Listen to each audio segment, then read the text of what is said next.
Hey, today is National Chocolate Milk Day. Yes, it's National Chocolate Milk. Or as I used to call it when I had a friend in high school who we would go out, this is like later in high school, like senior year. We might go out to dinner on a Friday night and they always got chocolate milk. And I used to always call it chocolate milk. Gotta have his chocolate milk. Anyway, maybe you'll have a nice glass of ice cold chocolate milk later on today to celebrate. Who knows? I have no clue. But there is one thing I do know, and that is the Daily Dope is in the air.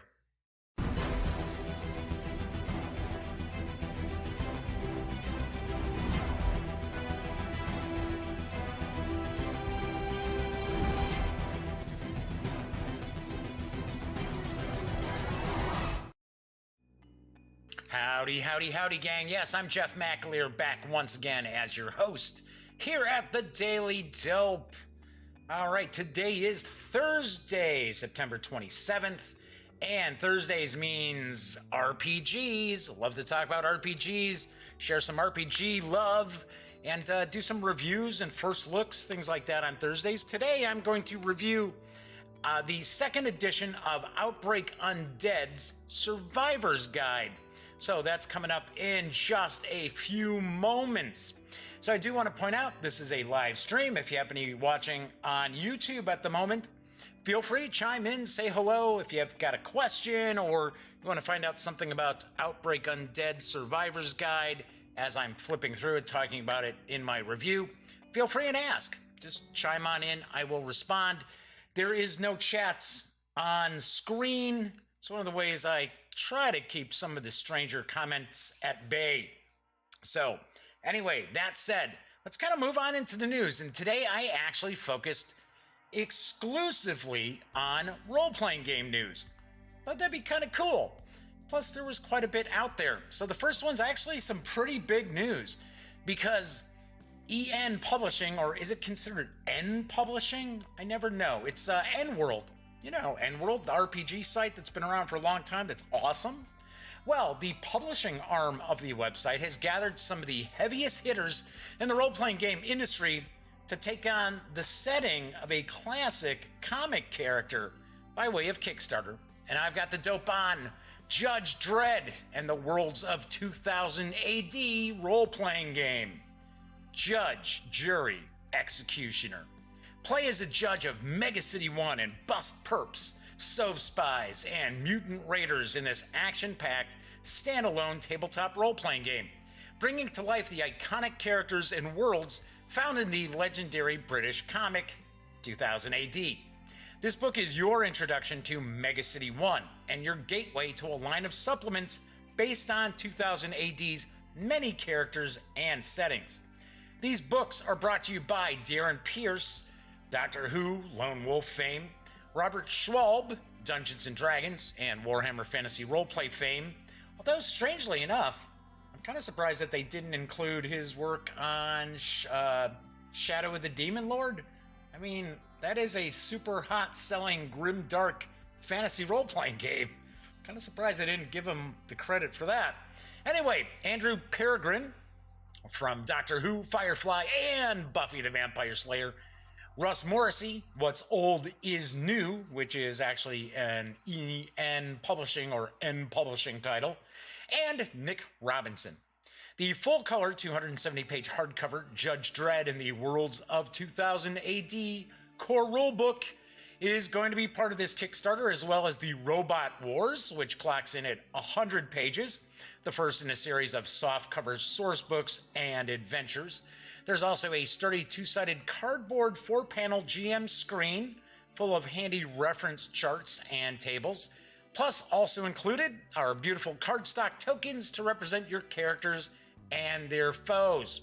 Also, we are offering a limited edition version of the core rulebook with a special cover exclusive to this Kickstarter.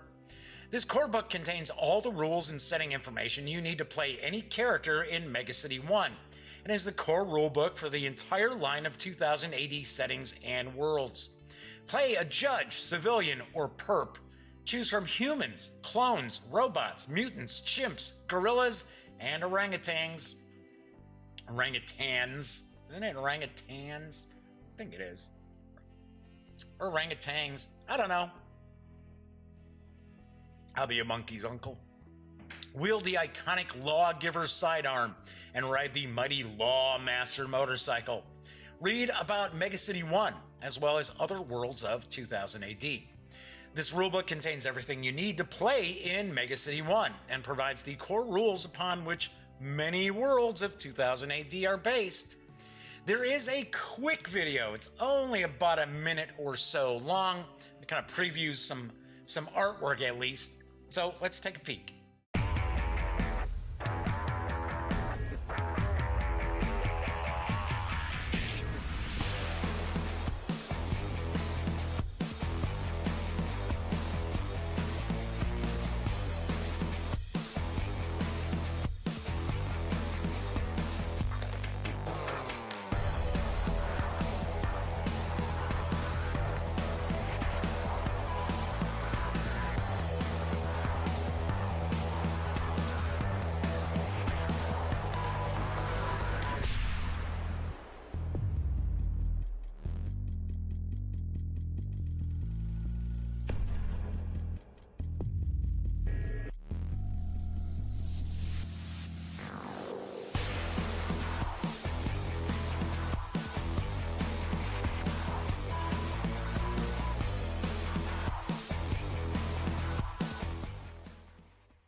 As of right now, Judge Dredd and the worlds of 2000 AD is nearly 1,000% funded. In fact, it may have actually passed the 1,000% funding level since I looked at this about 2 hours ago. You can reserve the core book, the Robot Wars supplement, the GM screen, and tokens in PDF for a $33 pledge, or you can get physical and get all of these goodies for a $125 pledge, and this is through October 25th. This actually funded it in like the first 9 minutes it was out. I do believe this launched yesterday. Expected delivery on the PDFs is November of this year. That's pretty sweet, because that's telling us these books are pretty much done. The physical books will begin to ship to backers, supposedly, in January of next year. So like I said, that's a real good indication that these books are finished. Maybe some last minute artwork has to be taken care of. I have to admit, I've always liked Judge Dredd. I have not read new Judge Dredd, so I can't tell you, but they seem to tend to recycle a lot of stuff in Judge Dredd. But I recall back in the day, when I was reading my first independent comics, which were from First Comics. I was a big fan of Howard Chaykin's American Flag back in the day. First Comics picked up Judge Dredd, and they were republishing comics in color, if I remember correctly, from 20,000 AD. And I gotta admit, I used to love the Brian Boland artwork. To me, Brian Boland's art is Judge Dredd. And it's nice to see that his artwork is being used right on the cover of the core book. And it was funny because I remember I'd be reading stories, and because there'd usually be like a story arc that might be over like 2-3 issues. The Cursed Earth, gosh, I want to say that ran like about 12 issues or so. But when I used to see other artists doing Judge Dredd, and there were a couple that were not great artists in my opinion, I'd be like, oh man. So I do like Judge Dredd. Plus, I had thought for a while, and I gotta be honest, I talked to Dominic McDowell from Cubicle 7 off the record a couple of Gen Cons ago, because there had been some discussion that Cubicle 7 was going to take on Judge Dredd, because Mongoose had pretty much, that was it. But can't reveal why, but they decided they were not going to do Judge Dredd, and I was kind of bummed about that. But it's nice to see End Publishing and Rebellion and 2000 AD all getting together. This looks like this could be a pretty cool RPG. And $33 for the PDFs, that's a pretty good deal. All right, moving right along. If you're a fan of spycraft and espionage, Then there's a role-playing game which might be right up your alley, and it's from Gallant Knight Games. Here's the dope. Welcome to Cold Shadows, an espionage role-playing game of secrets and betrayal. Cold Shadows is set in a taut world of espionage, betrayal, and drama. How many times do you want to say espionage and betrayal?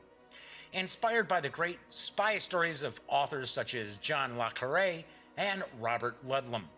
Deliberately engineered to emulate quiet, dramatic stories where conflict is handled with words rather than violence, Cold Shadows focuses on the consequences of espionage action.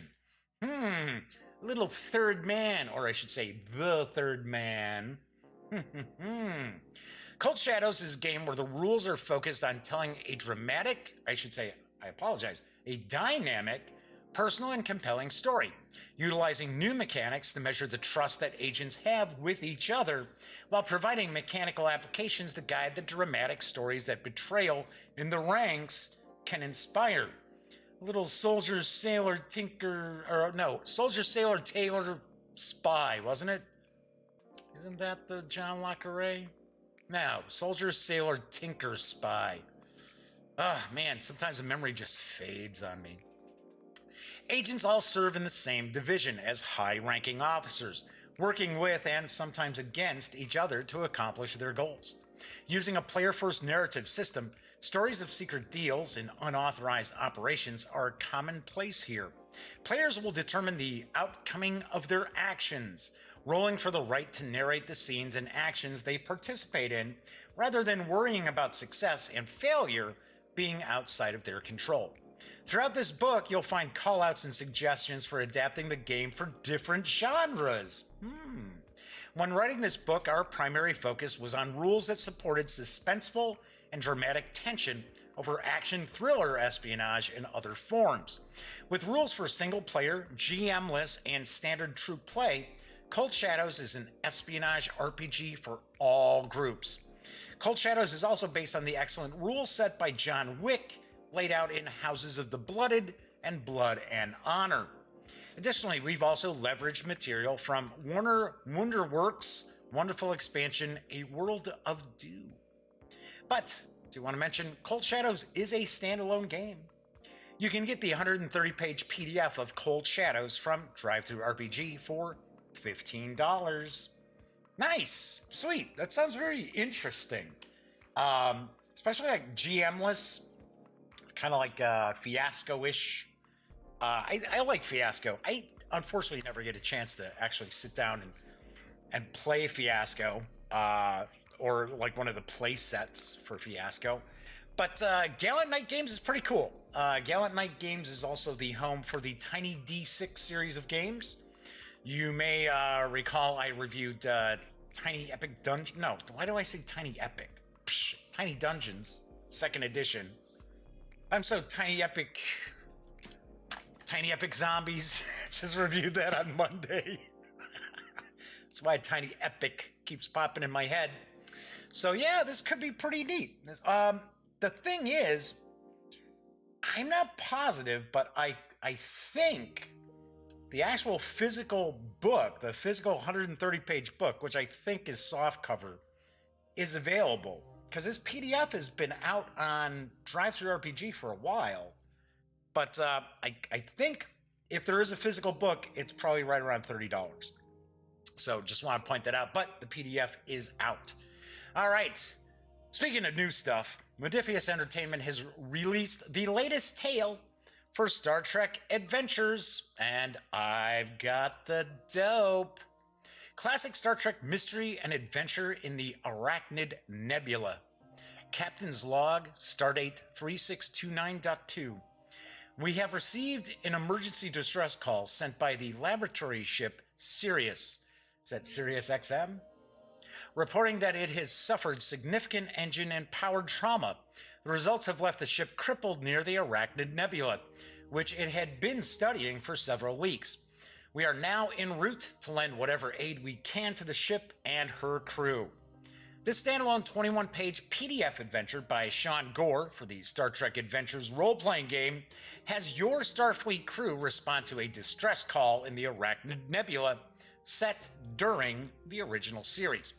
Can you save the starship Sirius, investigate ancient alien ruins, and uncover a mystery that threatens to destroy both your ships? I don't know. You'll have to get the PDF and run it to find out. Anyway, speaking of that, you can get your hands on the 21-page PDF right now for $4.99 at Drive-Thru RPG. Star Trek Adventures is great. I really dig it. I did get... Oh, I'm trying to remember. Is it Command Division or Operations? The PDF from Modiphius. So I've been taking a peek at that. So I did receive that. I should have a review of that shortly. It's got a point where I really want to review physical items, but I don't mind doing PDFs. Especially, probably PDFs of like adventures and that. That's fine. Supplements, stuff like that.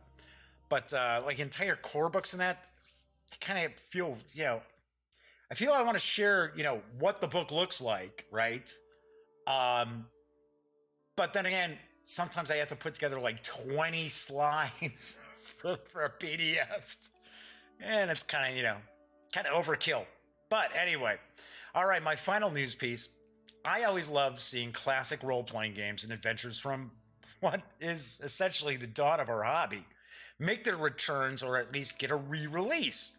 And Wizards of the Coast has a dusty Boot Hill story now available on Drive-Thru RPG, and I've got the dope.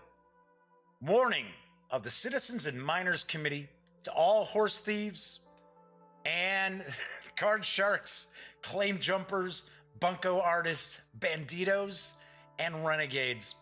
The CNMC of the town of Dead Mule, vigilant in the preservation of peace, property, and good order, earnestly warn all felons, vagrants, and disorderly drunkards that their wild and lawless ways will no longer be tolerated. The CNMC advises all felons to leave town immediately and permanently and save their necks. All felons who refuse to obey this order will be hanged. For the committee, J.A.S. Grafton, Jack Wesley, P.L. Price, printer. A dead man's cryptic treasure map may lead to a fortune in Spanish gold or to quick death. Can you elude Indians, claim jumpers, bandits, and vigilantes and find the lost gold of Mendoza? Lost Conquistador Mine was originally used as a tournament module at, wait for it, ready? Gen Con 13. Now keep in mind, this past August was Gen Con 51. The module contains town and wilderness scenarios that ran together can be combined to create a series of exciting adventures. The 32-page adventure for 2nd edition Boot Hill, which there is a 3rd edition out, which came out fairly recently, I think, this adventure is available in PDF for $4.99, as I mentioned, at Drive-Thru RPG. So I have to point out, whenever I'm talking about Drive-Thru RPG, if you are going to visit the website, please stop by thegaminggang.com first, click on one of our banner ads for any of the drive-thru sites, and if you happen to make a purchase, we actually get a small portion of that sale. And I say it all the time, it all adds up and usually actually pays for our hosting for the month. And we do not have cheapo hosting. People understood what our hosting price is. People would go, whoa, seriously? That's what happens when you have a few million visitors a year. You can't do that on like GoDaddy hosting by any stretch of the imagination. So that's cool. Boot Hill, I've got a nostalgic love for Boot Hill. So Boot Hill, I want to say, I believe the box edition. This would be 2nd edition. The box edition was, I think, the 2nd role-playing game I bought. 2nd or 3rd. And always dug it. I mean, 2nd edition was more along the lines of just kind of the whole, like, gun fights and stuff like that. Percentile dice. And didn't have a whole lot of, like, the role-playing aspect to it. That kind of came along with some of the adventures and stuff like that came after. But the thing I liked about it was very different mechanically than Dungeons and Dragons. Sure, there were some similarities, but there were a lot of differences as well. In fact, in my personal opinion, the most revolutionary game system that TSR came out with, of course, after D&D, once they got advanced Dungeons and Dragons and fleshed stuff out, was Top Secret. Because Top Secret really was a lot different than D&D. It was all percentile dice for the most part. Pretty in-depth ballistic rules and stuff like that. I didn't run it. I didn't run Top Secret. I want to say my buddy Scott Weagle was the one who ran our Top Secret games. I think our friend Tim Phelan, Tim actually still lives in the Chicagoland area. I'm on Facebook and, kind of chat a little bit with him on Facebook, but I gotta get him out to do some gaming with us, because I think he plays some games with his family, because he's asked for recommendations from me before on stuff. But yeah, I love seeing these old games. I really, really love seeing some of the old stuff pop up, even if it's just as a PDF or print on demand. If it's print on demand through like Drive-Thru RPG, I've heard that they do pretty nice work, print on demand. In fact, you know what? Amazing Tales was through Drive-Thru's print on demand as a hardcover, and it was very nice. I thought it was very, very nicely done. Okay, so anyway, I'm going to get on to my review of Outbreak Undead, the second edition Survivor's Guide, in just a couple of minutes. Just want to talk about what's on the show for tomorrow as well as next week. Next week's going to be a bit odd because I'm only going to do 3 shows that I know of. Might try to get 4 in, but because I've got a doctor's appointment and cardiologist appointment. So on tomorrow's show, I'm going to unbox and take a first look at Cthulhu Tales from my pals over at Cubicle 7. Obviously enough, it's based on the mythos, on the Lovecraftian stories, and it is a storytelling game, kind of along the same lines as Hobbit Tales, which came out a while back, which I liked. I thought that was pretty cool. Then on Monday, I will be reviewing Legends of Andor from Cosmos Games. This is actually the first Cosmos title I'm having an opportunity to actually review. So, and I'll give you a hint, we're digging it. I want to get one more gameplay in. Just one more. Then Tuesday I'll be off because that's when I have the doctor's appointment. Then on Wednesday, I am actually going to review Fort Sumter, The Secession Crisis, 1860 to 1861. For some strange reason yesterday I said 1960 to start off with, and I'm like, what am I, an idiot? I know when the hell the Civil War was. Though it didn't kick off until 1861. So this is a design from Mark Herman from GMT Games. I will give you a little bit of a hint.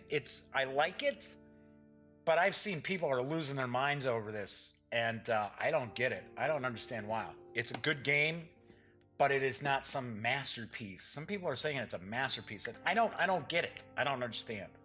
So we will talk about that on Wargame Wednesday next week. Thursday, this is where I would like to try to get a show in, because I would like to review Tales from the Loop. Yes, our friends, the Machines, and Other Mysteries, which is from Free League. This is the adventure book for Tales from the Loop. So I'd like to get the review out of this on next Thursday's show, if there is a show on Thursday, because that's when I've got the cardiologist appointment. But I think that's just kind of a follow-up. So I don't honestly think that, I don't think I'm going to be there that long. So that should give me enough time. Plus, like when I do an RPG review, it's not like I have to sit here and like set everything up, get ready to do a how to play and things like that. As far as a review, it's just we're flipping through the book, talking about the game. All right. So other than that, I don't think there's any house cleaning or anything. No, not really. I was going to say, I know what I was thinking of telling you. Once again, I mentioned on yesterday's show that the gaming gang, along with my best friend Elliot Miller, we're going to once again do the Extra Life Gaming Day on November 3rd for the Children's Miracle Network of Hospitals. And we're probably doing it at Elliot's house. I have started to reach out to see what companies might be interested in having us play games. If there's any particular games they want us to feature, because we are going to play 12 hours. So what we're looking at is doing 12 hours. I would like to do 24 hours, but it's probably going to be at Elliot's house. So, and I had actually considered getting a hotel room, but hotels don't usually have very good internet. So as far as the upload, so for a decent stream, we need decent Wi-Fi, right? Or at least I should say a landline, not a landline. All right. So anyway, moving right along. So probably next week I might start sharing who we're talking with and what we might be playing. So I know people are checking this video out because they want to find out about Outbreak Undead, the second edition Survivor's Guide from Hunters Entertainment and Renegade Game Studios. It is designed by Christopher De La Rosa. The 350-page hardcover is going to hit your friendly local game stores on October 3rd. It's going to carry an MSRP of $49.99. The Game Master's Guide is also set to arrive later this fall as well. All right, so let's flip on over to the other camera. So this is, we did I'm going to pop on the old reading specs and grab a quick sip here. So I did do a first look at Outbreak Undead a couple weeks back, taking a peek at the game, kind of paged through everything. And I'm going to kind of dive in a little bit. Now, the first thing I'm going to mention, and I do mention this whenever I'm doing a role-playing game review, is I am not overly critical, nor do I start jumping up and down over mechanics. Simply because the decades I've been running role-playing games, I honestly have never run across a role-playing game system that's completely perfect. So there's always something that I kind of kit bash, kind of, house rule stuff. So do want to point that out. We are going to kind of discuss the second edition, and I am going to be very, very, very honest. I hate giving bad reviews, and this is going to get a bad review. And I will discuss why this is going to get a bad review, and I will show you some examples. But I don't like doing bad reviews. But one of the reasons why I'm sharing this review is because of what's on the Renegade Game Studios website, and I will talk about that at the end of my review. All right, so this is Outbreak Undead. This is the Survivor's Guide. So this is the player's guide. Let's kind of get this in here. Open this puppy up real quick. Got to kind of shift it over to the side so my mug isn't going to block a bunch of stuff out. All right, so first of all, I reviewed the original Outbreak Undead. I liked it. I thought it was very interesting. It was unique. Couldn't stand the layout, the presentation. It was just, in my opinion, it was god awful, because one of the things is it was not the sort of thing that role-playing gamers and role-playing game masters were used to seeing. And it was just sketches, and it was real hodgepodge. It was supposed to be kind of like a survivor's notebook, and the sketches were like is your survivor a 10-year-old kid using crayons? I mean, they were just awful. But at its heart, it was a cool game. So I did ding it because of the presentation, but not super hard. But I have to admit, it was sometimes kind of painful to look at. And I know the reason why they went with that over at Hunters. It used to be Hunters Books, now it's Hunters Entertainment. So I get it. I understand number one, it was a very independent release. It was like the first role-playing game they had come out with. So I get it, budget and stuff like that. But like I said, at its base, the game was good. I don't know what's prompted the folks over at Hunters Entertainment to put together this second edition. Now, we're going to see once again. Now, it's cleaner. I got to admit, I mean, the production quality of the book itself is very nice. We've got the nice little bookmark right there. Paper quality's nice. Stock's nice. Really, really nicely done as far as the actual physicality of this book. But once again, the idea is to kind of, do these layouts where things look like they're taken from newspapers, handwritten notes, various different, along the side we see, hundreds of thousands dead.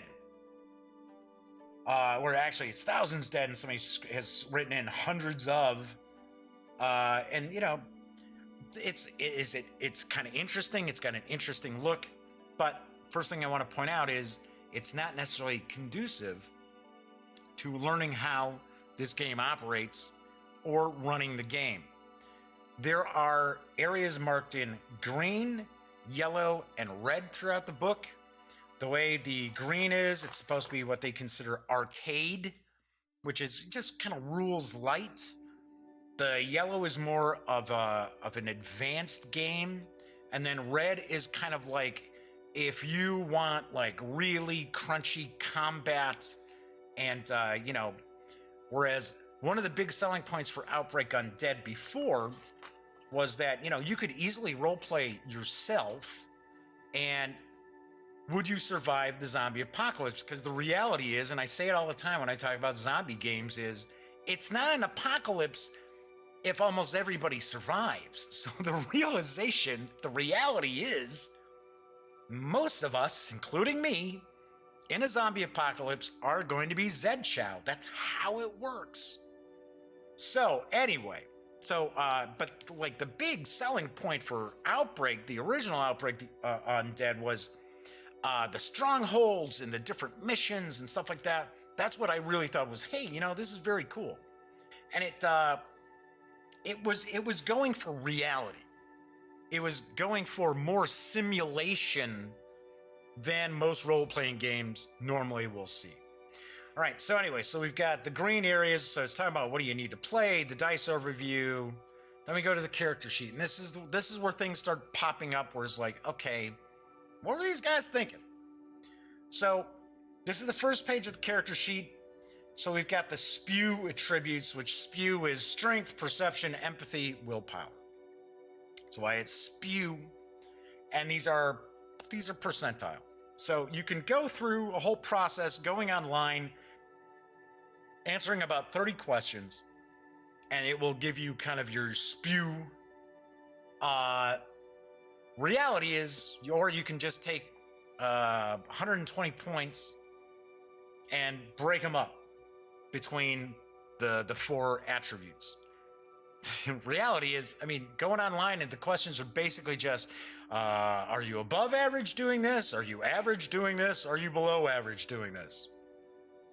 So it's not as if it's really doing some big, great, calculations or anything like that.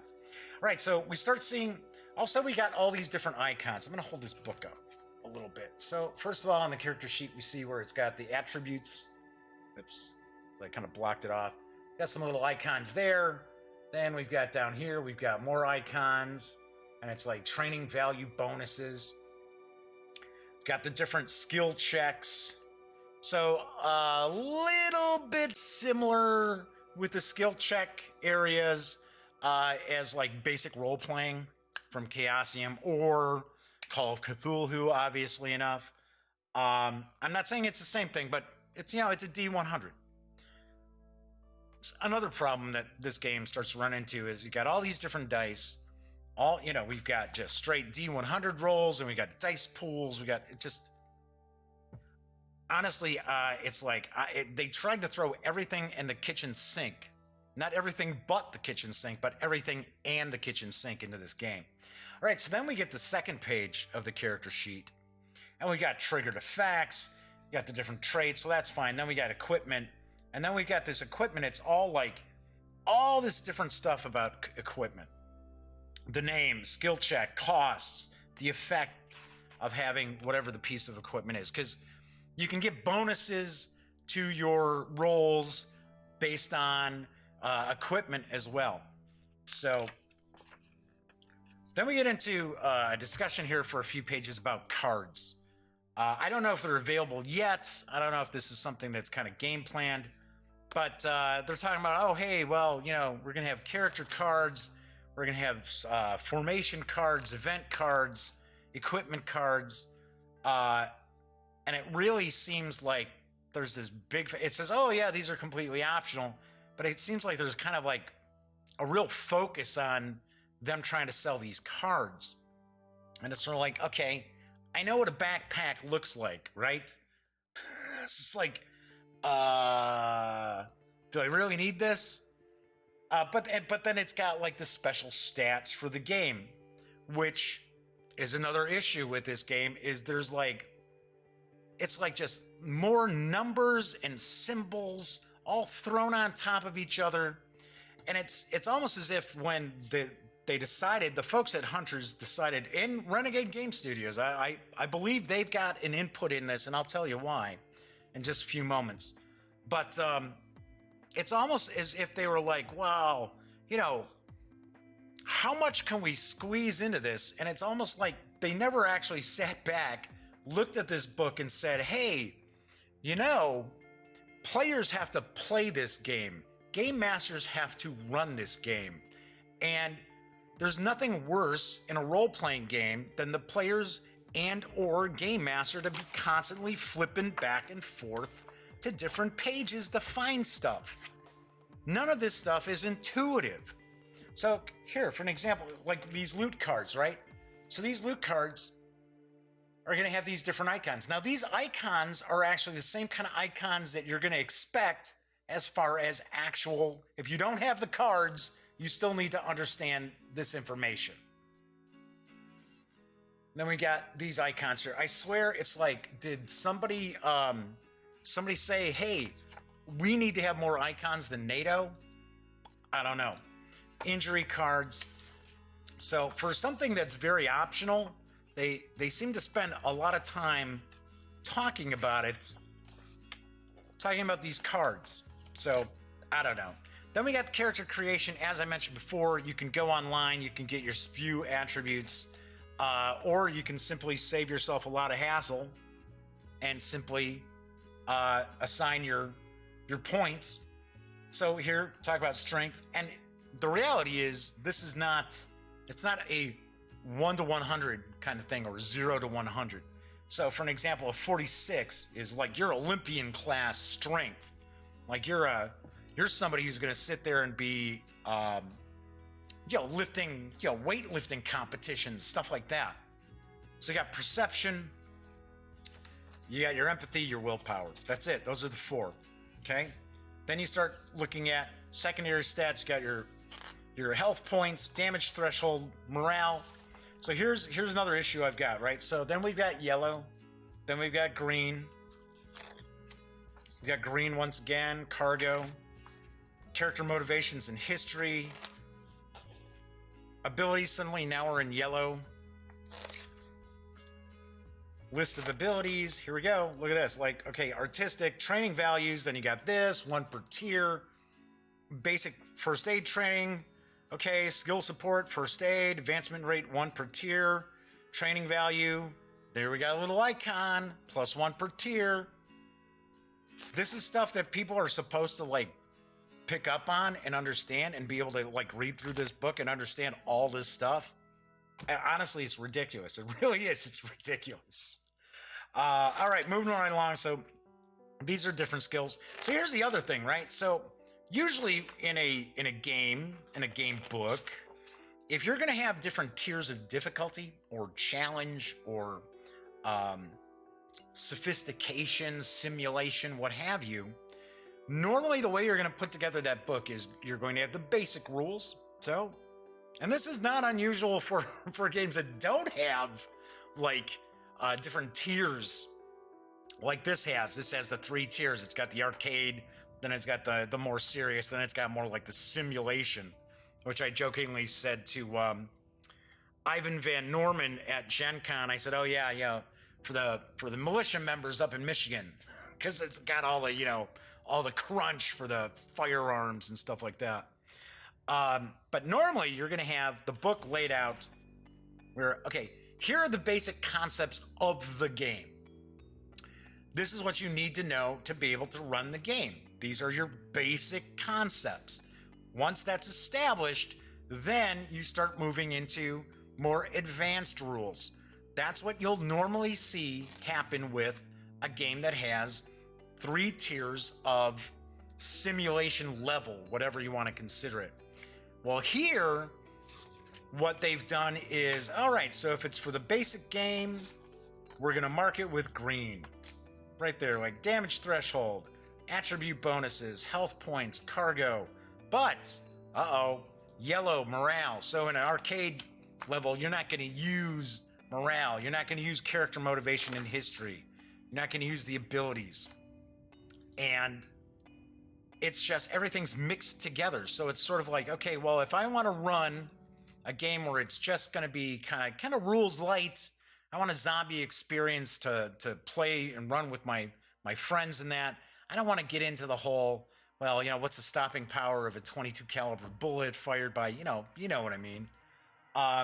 This makes it more difficult because you're sitting there going, okay, because you naturally want to sit and read each page as you're going through. You're not going to sit there and go, I don't care about Gestalt dice, which is actually an interesting concept for the game. And they had this before too. And the Gestalt is kind of like how old, kind of based on like your age, your experience, things like that. It's kind of like things that your character would actually know that's not necessarily covered by a skill. So I thought that was kind of cool. And they've continued to include that. Then we talk about character advancement. The character advancement is not all that detailed. So I'm going to take a guess that's probably something that's going to be covered in the Game Master Guide, which is kind of strange because everything in here is stuff that the Game Master is going to need to know too. So, yeah. All right. So anyway, so then we got skills. So here I'll give you an example, right? So here they're showing us kind of an example of play. So okay, so we got the green circles, we got the red circles, we got different like warning icons. We got little time icons, little sand, hourglass icons. It's kind of like, what? It's like, what, is this a role-playing game or is this a board game? Because that's what a lot of this stuff reminds me of. All the icons, all the different values and stuff like that. You start looking at, and this is where I think maybe Renegade Game Studios kind of got involved in this process because this is the kind of stuff you would normally see like in a board game. So here's a great example, right? Talking about basic skills. And you've got black, you've got blue, you've got green, you've got red circles, you got squares, you got black squares. And it's sort of like, so everybody's supposed to figure this stuff out? These are just basic skills for the game. Talking about, okay, so what's getting bonuses? What's not? It's like, huh? It's just confusing. And like I said, the way this book has been laid out and the way this has been designed effectively is that somebody's never played a role-playing game. It's like, how is a player or a game master supposed to get through this? I mean, I gotta be honest, this was a complete slog for me to go through. So look at this. So we've got all that, right? First 5 pages, and it's all this weird, confusing stuff. the basics are with stuff with, you got the attributes, which are like the percentile, then you got dice pools, and it's sort of like, okay, it kind of makes sense, sort of, but they got away from a lot of the stuff just from the original Outbreak Undead. Yes, it was an ugly presentation. Some of it made my eyes water practically, but the game made sense. Now it's suddenly, I don't know what it's supposed to be. So now we get into core mechanics. So we talk about skill checks in arcade mode, skill checks in weekend warrior mode. There you go. That's the intermediate, and then skill checks in survivalist mode. So you've got different ways to check your skills based on which level you choose. It's nuts. Then you got degrees of success and failure. You got opposed checks. Then we're talking about the dice pool. So depletion dice, speed dice, difficulty dice, damage dice. Okay, red, black, red, blue. All right, let's go back to the skills, right? There we go. Blue, red. I'm telling you, folks. I found this very irritating. I found this book super irritating. I'm just going to kind of flip through a little more of this. Then we start getting into hit locations, encounters. I mean, there's still some good stuff in here. I would think most of the good stuff is going to actually be in the Game Master's Guide. So then we got an example combat. Once again, this example of different blue stuff, different red stuff, black. Then we got the circles. Come on, really? And it's sort of like, oh, well, we're trying to make things easier on you. We're giving you examples. Nope. All right, advanced injuries. Okay, so all right, so when we start getting into injuries and like conditions, stuff like that, pretty interesting, pretty detailed. Once again, though, if you're not looking to have that level of detail in your game, all right. Healing injuries. Then we got the triggered effects. All right. Then we got keeping track of time tokens. And I get it. I understand. You can't have a campaign without some sort of serious time tracking. I know a lot of people out there, a lot of game masters out there are like, well, I'm not all that, worried about time. And I get it. You don't have to sit there and have all these different units of time. But in order to actually have any sort of consequence in a game, you really do have to track time. Because healing, for one, when do you eat? When do you have to eat your rations? How many days can you go without water, without food, stuff like that. Right, then we got animals. Talking about animal fellowship, companion traits, travel, psychology and psyche. This is a game that is designed for mature audiences. We are talking about zombie apocalypse, people dying, zombies eating people. It's a mature take. So the writing itself is not, it's all right. The writing itself's all right. Then we start getting into equipment. So here we go. We're talking about equipment, right? Now we got training values. We got multipliers. Hey, how do the multipliers work in arcade mode? What about Weekend Warrior mode? They give bonuses. We've got cargo units. Acquiring equipment, scavenging.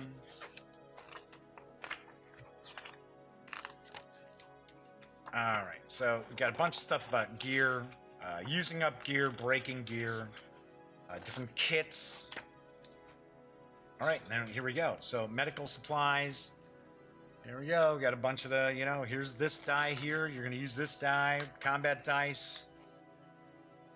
All right. Then we kind of get into... See, this is what I'm talking about. This is where I said, okay, so they're going to have these cards. If you want to buy these cards, they're going to have all of this stuff, right? So you got, allergy medication, antibiotics, antivirals, bag of jerky. It's got all these things again. Once again, it makes it where really you expect the players and the game masters to actually remember any of this stuff.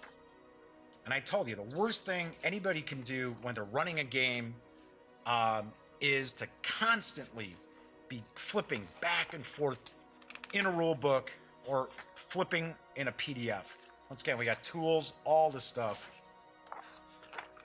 So I'm going to show you the one part that I do like that they've still kind of kept pretty cool. We're into weapons and stuff like that. Personally, I don't see that huge a difference between a lot of these weapons either. Where's the stronghold stuff? There we go. Stronghold safe houses. This is what I thought was one of the coolest parts of the original Outbreak Undead. It's still pretty interesting. All the like the missions and stuff like that, all that's gonna be more, I'm sure, in the Game Master's guide. So I still like that aspect of, you know, having to create your stronghold, having your different NPCs, because anyone who knows, you know, follows any kind of like zombie TV shows or zombie literature or comic books, society there still has to be some societal role. We are social creatures. We need each other to survive, and especially facing extinction through a zombie apocalypse. And one of the cool things with Outbreak Undead, the original version, was there were all different kind of outbreaks you could actually base the game on. Even when they did their space supplement, once again, there were a lot of different things that it touched on. So you didn't have to just do a zombie apocalypse with like slow moving zombies. So not a ton of info though about the safe houses and strongholds. So I was a little disappointed, but it's still one of the cool things about it. Then we get into the appendices. Sample characters, which I like sample characters because, you know, you get an opportunity to get a pre-gen, throw players in with the pre-gens. They actually have like 3 versions of each of the sample characters, the pre-generated characters. So we've got it where it's like right after the outbreak, like first year, if I remember right.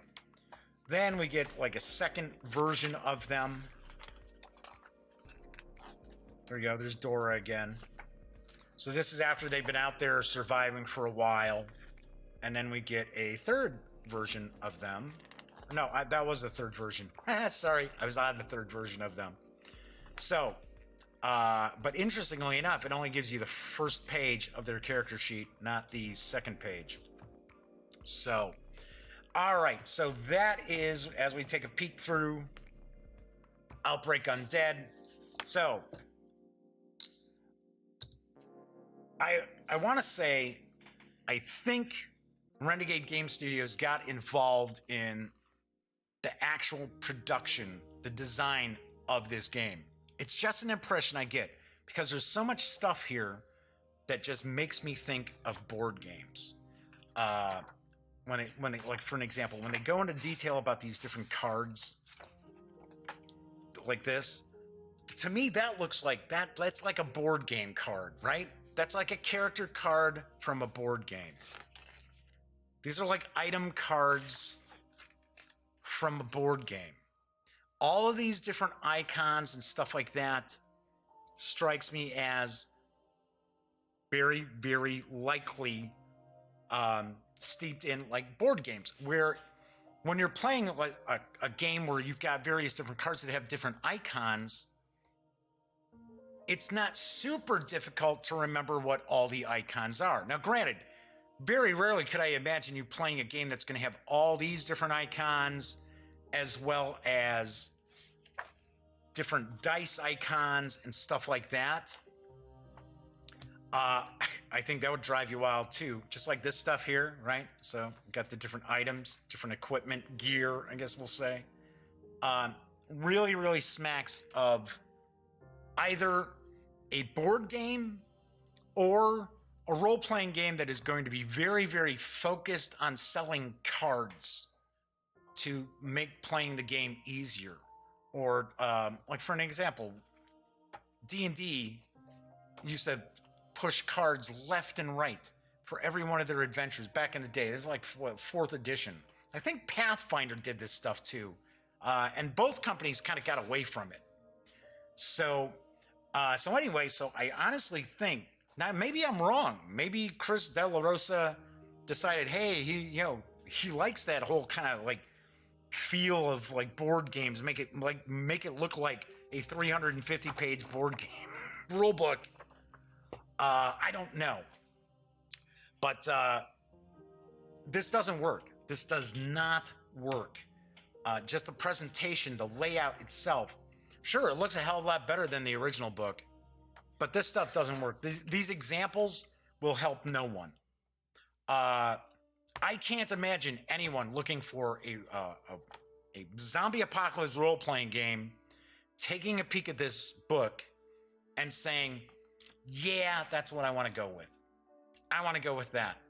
I don't want to bother with like a generic system like GURPS or Fate or Savage Worlds or even basic role-playing. I want to go with this because this looks like this is very intuitive and all makes sense to me. Absolutely not. No way. So I can't imagine anybody reading through this and being happy about it because, like I said, it is a slog. I have been gaming for decades. I have been playing games since 1978, and I'm talking, gamers games, not Hi-Yo Cheerio. Break the ice. Or I should say, don't break the ice. I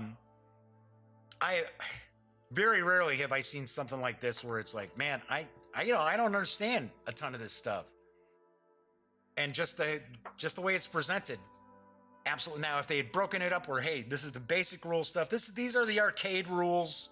Hey, you want the weekend warrior rules? Fine. You want the simulation rules here that you could build on or plug stuff in? Might have made more sense. Maybe not though. Maybe not. So I have gone through Outbreak Undead. I talked a little bit about it. As I mentioned, I can't possibly see somebody reading through that and being like, yes, I'm pumped. I'm ready to run this game.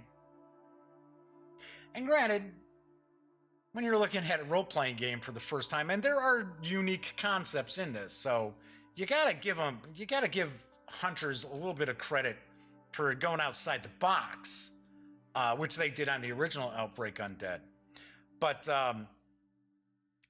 it's kind of like, seriously, I can't imagine anybody reading through this and feeling in any way prepared to run a game, even though, yes, when you first read through a role-playing game core book, a lot of things don't necessarily click right away, right?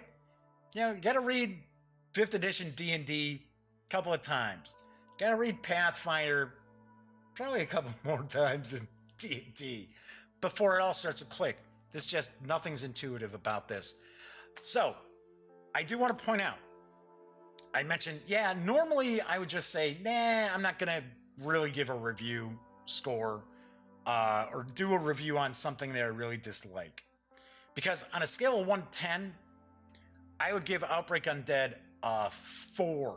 Because there is still some cool stuff in it, but it's more nuggets that you would use for some other system as opposed to trying to run this system itself.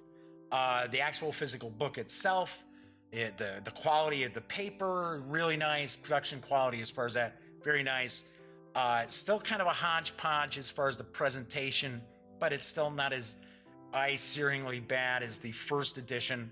But I certainly cannot recommend Outbreak Undead 2nd edition Survivor's Guide for a real purchase. I mean, you gotta really love zombie games and be looking for some nuggets to use in your own system or some other game to pick this up. That's why I'm giving it a 4 out of 10, and I think I'm actually being kind of generous. It's not necessarily, I can't say it's broken per se, but it's a mess. It is a god-awful mess.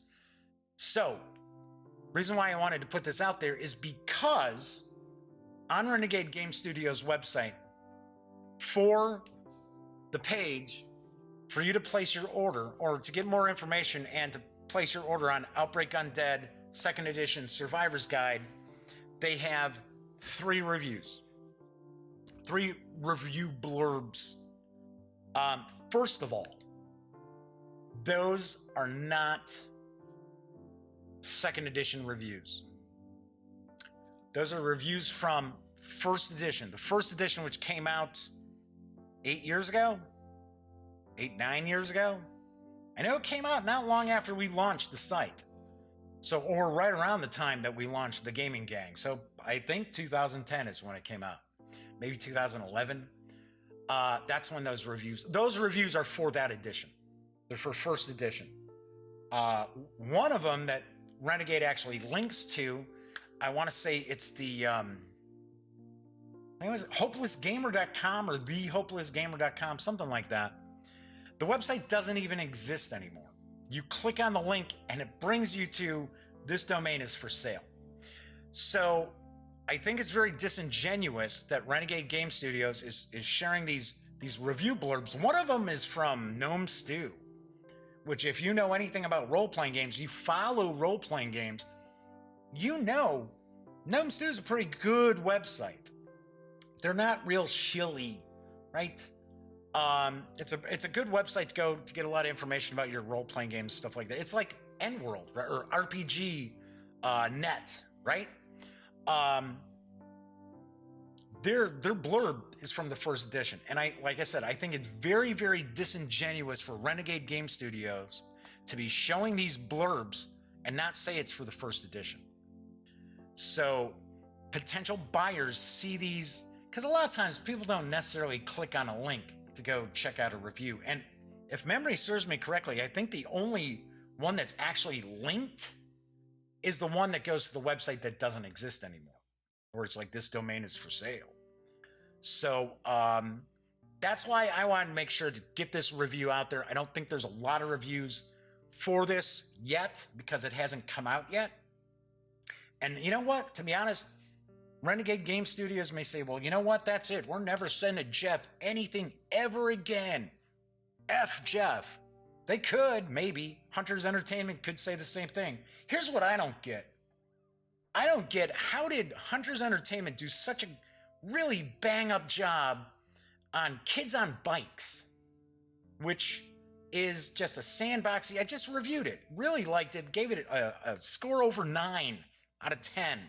So how did the same group go with Kids on Bikes really well and then just completely screw the pooch with the 2nd Edition of Outbreak Undead? I don't get it. I don't understand. It's like 2 completely separate companies decided to put these 2 products together. So I know Hunters is capable of good stuff, because even the 1st Edition stuff, even though it wasn't pretty, was still made sense and you could run the game. It was very interesting stuff. This new edition, I don't know. I don't know what kind of train wreck that GM's guide's going to be either. But yeah, I wanted to make sure that people did. I know there's not going to be tons of people watching this review, but just want to be very honest. I cannot personally recommend picking up the Outbreak Undead 2nd Edition Survivor's Guide unless you are like a zombie completist as far as role-playing games go. So, sorry about that. Anyways, well, not sorry. It's not my game. But anyway, but I don't like giving bad reviews. All right, so that is it for today's show. I always mention, when you're not watching videos on the Gaming Gang channel, be sure to go visit thegaminggang.com for all the latest in gaming news, reviews, comics, movies, TV. You know the drill by now. Get your geek on at thegaminggang.com. Once again, I'm Jeff McAleer. Tomorrow I'll be back, and we'll be taking a look at Cthulhu Tales together. I'm looking forward to this. The art's supposed to be really cool, but not that you can really tell on the back of the box, but I have seen some of the art for it. Looks pretty neat. All right, so once again, I'm Jeff McAleer. Enjoy your Thursday, or at least what's left of it. And as always, I like to say thank you very much for watching.